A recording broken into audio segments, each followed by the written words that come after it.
Baik. Assalamualaikum warahmatullahi wabarakatuh. Nama saya Ardenis Muhammad Aflah dari kelas GTC angkatan 12. Di sini saya akan mempraktikkan bagaimana cara membuat database dan membuat tabel.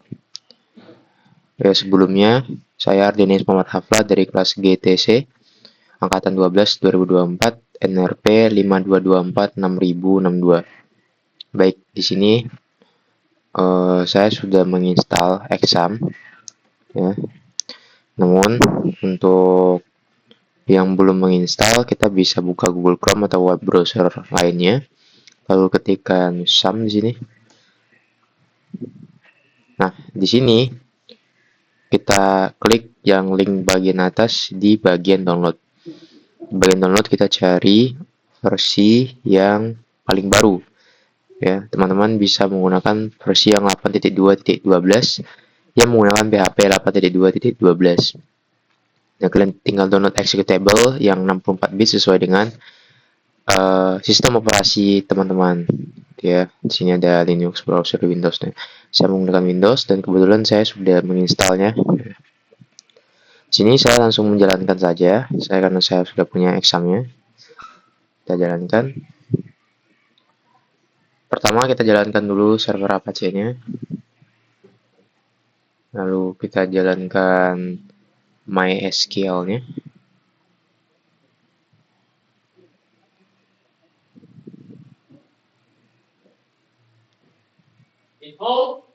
Setelah kita jalankan MySQL-nya, lalu kita masuk ke localhost. Setelah kita masuk ke localhost, kita buka ya, kita buka tab phpMyAdmin. Lalu di phpMyAdmin ini kita bisa buka atau buat database baru. Di sini kita klik aja new. Lalu kita buat nama database-nya. Di sini saya menggunakan nama database yang umum ya. Di sini kita menggunakan DB, yakni DB mahasiswa. Lalu kita klik create. Oh, ternyata database mahasiswanya sudah eksis. Kita bisa ganti nama DB mahasiswanya. Lalu kita ganti DB mahasiswanya menjadi DB siswa. Coba create di sini. Lalu untuk TB-nya kita gunakan TB siswa.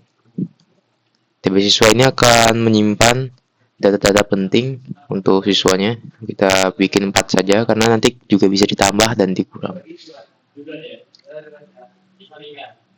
Lalu coba. Oke. Kita coba untuk TB siswanya ada ID dari mahasiswa tersebut. Oh, sorry, ID siswa. Jadi kita bikin ID siswa atau kita bisa bikin NISN siswa. Lalu nama siswa. Lalu ketika sudah ada nama siswanya, kita bisa bikin jurusan siswa. Lalu di sini bisa kita buat kelas siswa. Di sini untuk NISN siswa kita bisa menggunakan varchar atau integer. Untuk varchar sendiri ini sebenarnya bisa menggunakan NISN, tapi NISN dengan integer itu kurang efisien. Kenapa? Karena dia bisa mengambil memorinya terlalu banyak. Varchar ini dia akan mengubah bentuk NISN-nya sebagai string.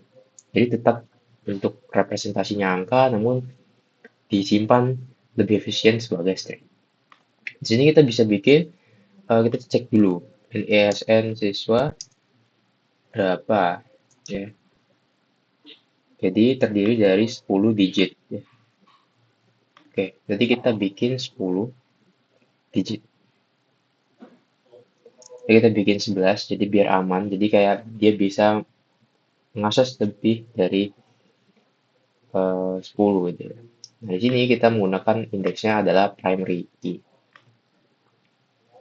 Lalu siswanya adalah pacar juga, pacar, dan nama siswa ini kita isi 100 ya. Lalu jurusan siswanya kita bisa menggunakan tipe data yang namanya enum. Nah, di enum kita bisa bikin pilihan jurusan siswanya, ada IPA, IPS, ada bahasa. Lalu kita go. Lalu untuk kelas siswanya kita biarkan jadi integer. Jika kita save, sudah kita save, ini adalah struktur dari kolom tabelnya. Di sini kita bisa lihat animation siswa ini sebagai ID, sebagai primary key. Lalu kita browse. Di sini belum ada isinya ya, belum ada isinya. Sebelum kita isi, kita bisa menambahkan ID baru di sini. Lalu di sini kita bisa bikin tabel yang namanya, tabel yang namanya itu tabel guru. Ya, saya kita bilang guru di sini. Jadi kalau tidak salah itu ID guru MPSN. Oh sorry,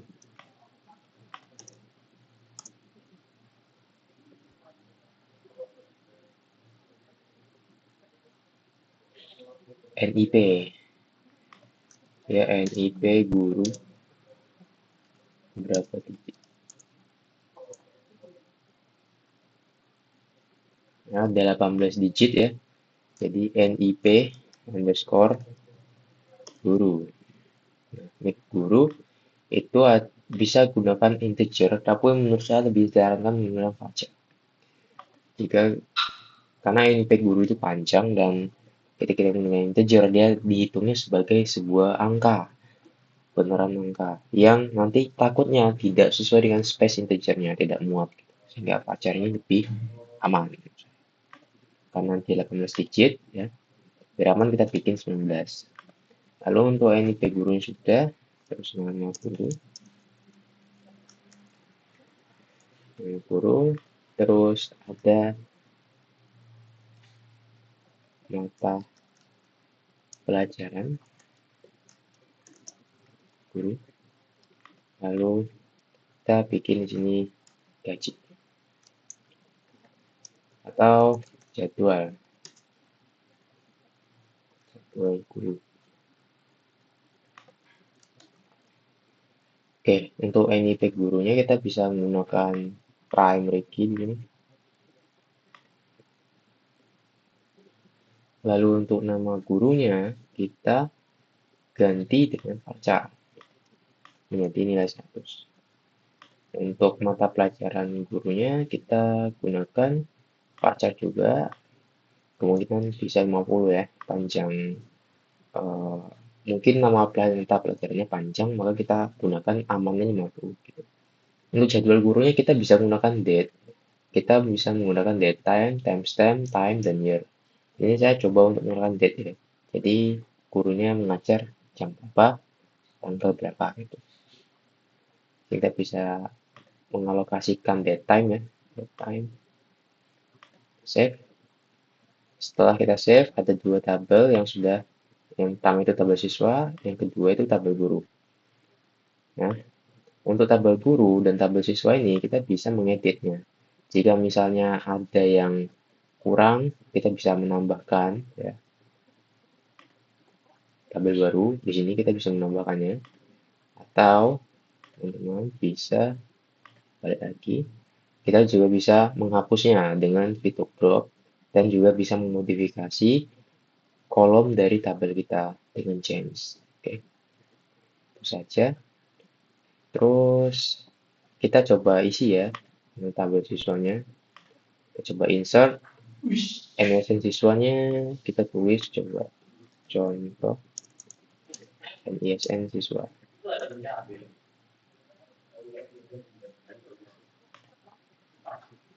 Contoh MISN siswa.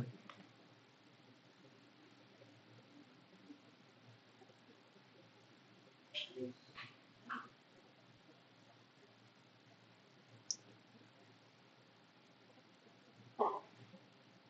sini kita coba saja animation siswanya. Kita coba animation siswanya. Lalu nama siswanya adalah tulis Alfi. Coba.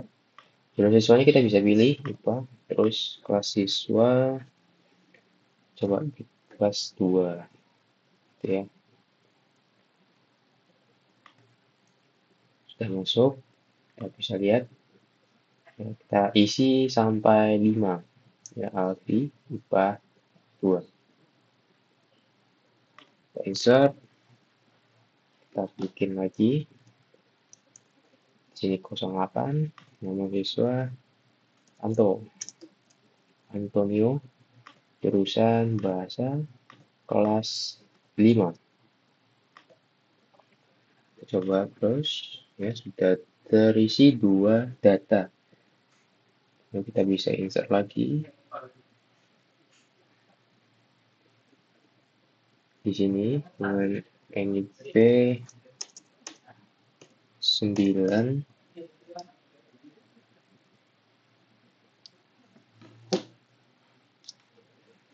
Lalu nama siswanya kita bisa tambahkan Selin.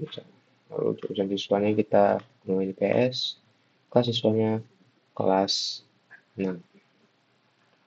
Sebagai contoh, ada 3, juga bisa menambahkan insert lagi.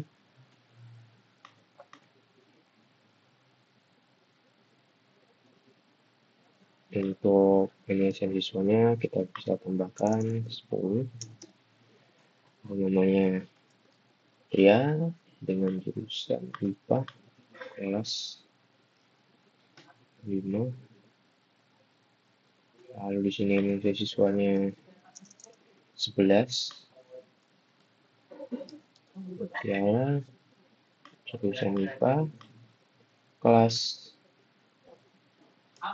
7 misalnya dia SMP. Jadi ini kayak sistem siswanya itu terpadu itu mungkin. Kita masukkan. Jadi sudah ada 1, 2, 3, 4, 5. Jadi 1, 2, 3, 4, 5 ada 5 data siswa. Lalu selanjutnya TB guru, kita bisa melakukan insert. NIP gurunya berapa? Sini kita cari NIP guru. NIP guru contoh.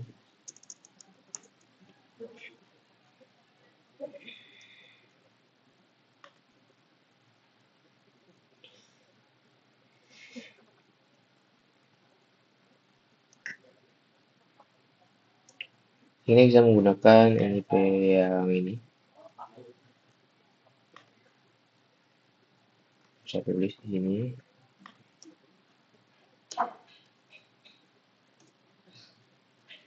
Ya, kita bisa tulis. Lalu nama gurunya Pak Anton. Lalu untuk mata pelajaran gurunya bisa kita tulis IPA. Oh, tuh ininya kita bisa tulis 19. Jadi ini tanggal mengajar gurunya gitu ya. Pak Antono. Kita bisa insert lagi NIP gurunya berapa. Anton. Kita ganti saja Pak Anton. Mata pelajaran gurunya adalah IPS. Coba menggunakan tanggal yang berbeda. Terus kita coba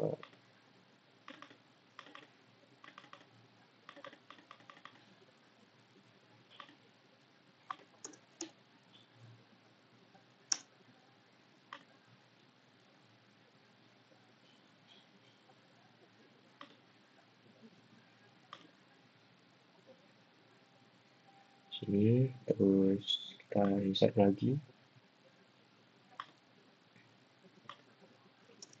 10.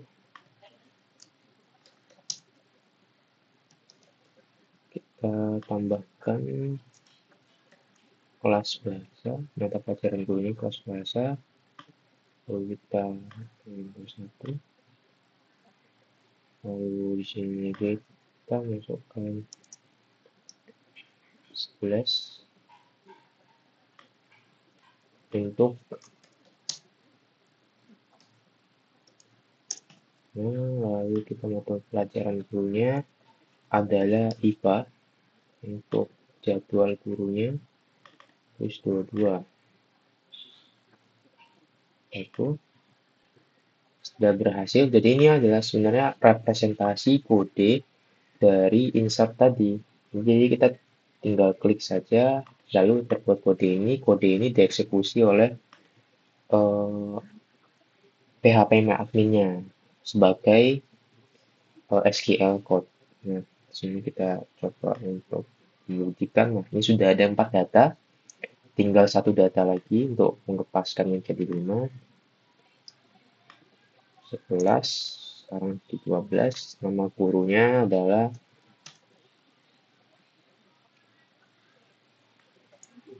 Bukti misalnya.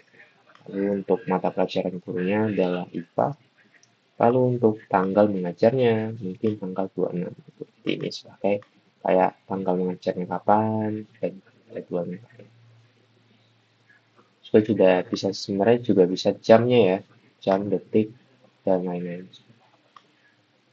Lalu sudah berhasil, maka kita juga bisa melihat 1, 2, 3, 4, 5, ada 5 data untuk gurunya, dan ada 5 data juga untuk siswanya.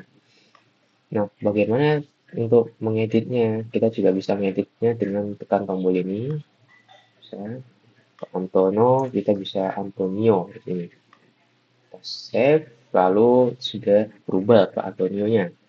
Kita juga bisa men-select beberapa item sekaligus. Kita bisa edit, bisa copy, bisa delete, dan bisa ekspor juga.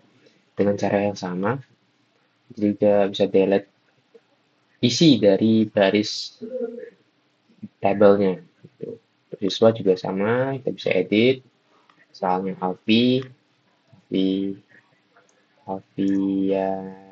Alfiano ya, tulis. Lalu kita juga bisa sudah berubah gitu ya. Ya sekian praktikum basis data dari saya. Mohon kurang lebihnya mohon maaf. Wassalamualaikum warahmatullahi wabarakatuh.